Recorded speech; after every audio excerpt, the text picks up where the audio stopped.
Okay, so that's very important.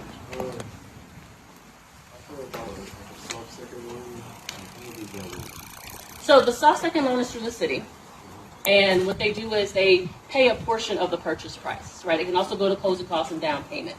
There's only some lenders who participate in the program. Part of the reason being, I had a few like that. Sometimes the city is slow, so some of the lenders don't want to deal with it, to be honest with you, just speaking from experience. So it can be a benefit, but it can also sometimes be a hindrance. I had a client who almost lost out on contract because of how long the city was taking with their portion. The bank had finished. We had done all of our stuff as a real estate on the real estate side, but the city was taking too long. Well, luckily they had a very kind seller. He didn't want them to lose out, and so we had an extension signed. So it is helpful.